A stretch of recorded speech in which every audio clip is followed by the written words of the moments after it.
meus queridos irmãos. Hoje nós vamos para mais um estudo sobre intercessão, com o tema Fundamentos para a Vida do Intercessor. E para isso nós vamos ler Neemias, capítulo 1, versículo 4, que diz: Quando ouvi essas palavras, sentei-me, chorei, lamentei por alguns dias, jejuando e orando perante ao Deus dos céus. Para trabalhar esse tema, eu vou usar diversos versículos do capítulo 1 de Neemias e talvez até do 2 também. Antes de começarmos esse estudo sobre fundamentos para a vida de um intercessor, eu vou passar algumas observações sobre Neemias. Ele era descendente de judeu e no momento ele estava no cargo de copeiro no Império Persa, morava na cidade de Suzã, tinha um cargo de muita confiança, pois ele servia a bebida ao rei e ele tinha que garantir que essa bebida não estava envenenada. Então era realmente um cargo difícil e de muita confiança. Era um homem muito culpado. No entanto, ele sempre achava tempo para buscar ao Senhor. Esse que é o principal. Na vida do intercessor, é um dos principais fundamentos é esse, né? Buscar a Deus, sempre achar tempo para buscar a Deus. Aleluia. A vida do intercessor, ele tem muitos fundamentos, mas aqui nesse estudo eu vou citar só 6. Então, o primeiro fundamento é a sensibilidade ao sofrimento dos outros. Está lá no versículo 4 que eu li. Neemias chorou ao saber do sofrimento do seu povo que estava em Jerusalém. Eles estavam na miséria, estavam passando por humilhação, os muros da cidade estavam derrubados, e nós sabemos que naquela época, quando uma cidade não tinha muro, eles ficavam à mercê do inimigo, né? Do exército inimigo. Então, qualquer um poderia entrar naquela cidade. Então, esse primeiro fundamento, que é a sensibilidade ao sofrimento dos outros, é a verdadeira essência do intercessor. O intercessor que não tem essa sensibilidade com o sofrimento dos outros, ele não pode ser usado por Deus. O segundo fundamento é não ter pressa de sair da presença de Deus. Está também nesse versículo 4 que eu li, que nos mostra um profundo momento de busca pela presença de Deus de Neemias. Ele ora, se quebranta, jejua, insiste na oração por vários dias, e ele não sai da presença de Deus sem ter uma resposta, né, para a solução daquele problema. E assim devemos ser nós, intercessores. Não devemos ter pressa de sair da presença do Senhor. Devemos estar sempre buscando Ele de todo o coração pelas causas que são colocadas nas nossas mãos. Amém? O terceiro fundamento é o intercessor, ele tem que reconhecer sempre a soberania de Deus. Então, ele sempre tem que focalizar na grandeza de Deus e não na dificuldade do problema. Neemias, ele sempre foi um homem que reconheceu a grandeza do Deus que ele servia. Poderia enfrentar muitas dificuldades, mas ele sempre confiou naquilo que Deus poderia fazer, no milagre que Deus poderia fazer. E assim todo intercessor tem que ser. Nós temos que confiar plenamente no Senhor e naquilo que Ele pode fazer através da sua grandeza. Problema nenhum é maior do que a grandeza de Deus. Aleluias. O quarto fundamento é o arrependimento. Está lá no capítulo 1, versículo 6 a 8. Um intercessor deve sempre reconhecer o pecado do povo e se incluir nele, mesmo que ele individualmente não tenha pecado. Mas quando ele vai interceder, ele tem que interceder como se ele tivesse pecado também junto com o povo.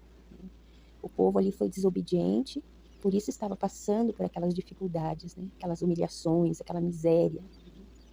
Nós sabemos que todas as nossas derrotas é devido ao pecado. Mas as derrotas não é só relacionada à nossa natureza carnal, mas toda negligência em praticar o que está escrito na palavra também é pecado. Por exemplo, se Deus diz para nós que não é para nos preocupar com o dia de amanhã, e nós ficamos preocupados, nós murmuramos, nós estamos pecando.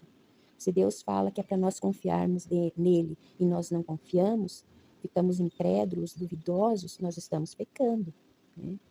Então, sempre temos que estar diante de Deus pedindo perdão por tudo, não só por os nossos pecados carnais, que muitas vezes são fornicação, adultério, roubo, mentira e tudo mais, mas sim por todos os pecados de negligência que nós sabemos que aquilo que a palavra de Deus fala e nós não praticamos também é pecado.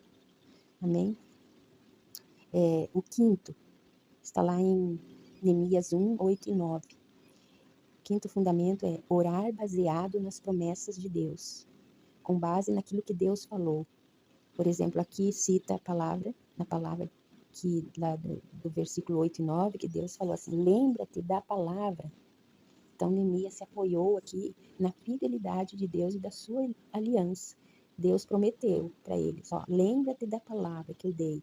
Se vocês se arrependerem dos seus pecados, né, confessarem os pecados, se arrependerem, né, eu restaurarei.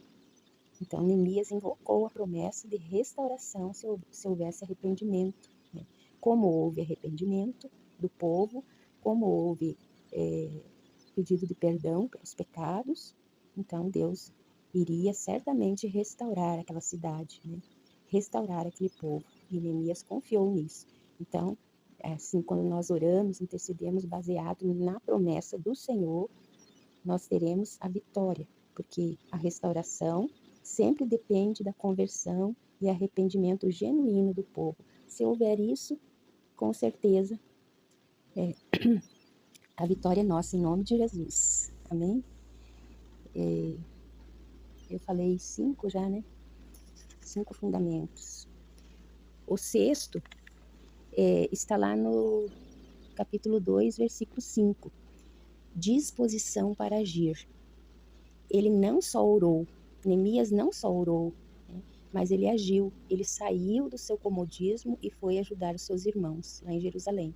Então, o rei viu a tristeza de Neemias e perguntou para ele por que ele andava triste.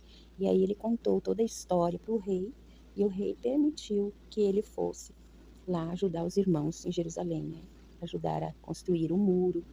Passou por muitas dificuldades, muitas pessoas criticando ele, mas mesmo assim ele confiou na promessa do Senhor e construiu um muro e ajudou aquele povo. Então, o sexto princípio, o sexto fundamento é esse: disposição para agir. Todos nós intercessores temos que ter essa disposição para agir, não só orar, porque oração, é orar e agir, né? E ele orou e agiu. Amém? Então, esse foi o nosso estudo de hoje. O testemunho que eu tenho hoje é mais da igreja do que meu. Lembro uma vez que a igreja que eu frequentava trouxe um pastor de fora, né?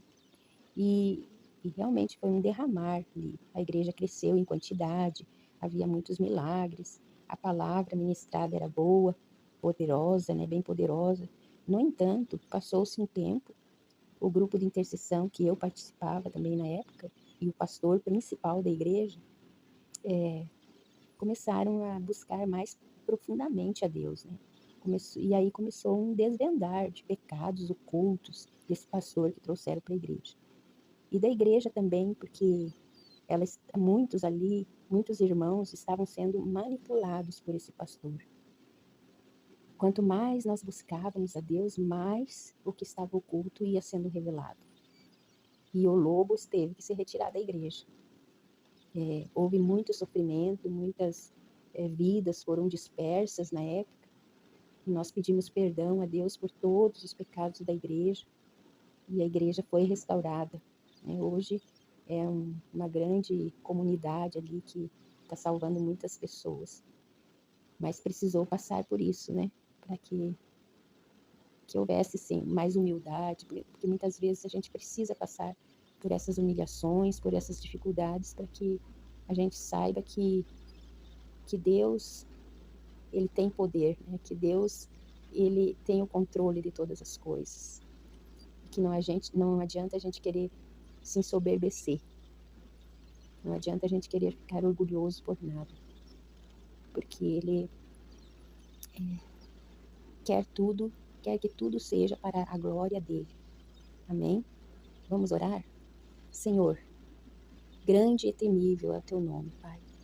Tu és fiel à tua aliança e misericordioso para aqueles que te amam e guardam os teus mandamentos. Aleluias. Nós, como igreja, Senhor, nos colocamos diante de ti, confessamos que nós desviamos dos teus caminhos muitas vezes, Pai. Temos muitas vezes nos apegado mais à nossa vontade do que à tua palavra. Aleluia, Senhor, tem misericórdia, Pai.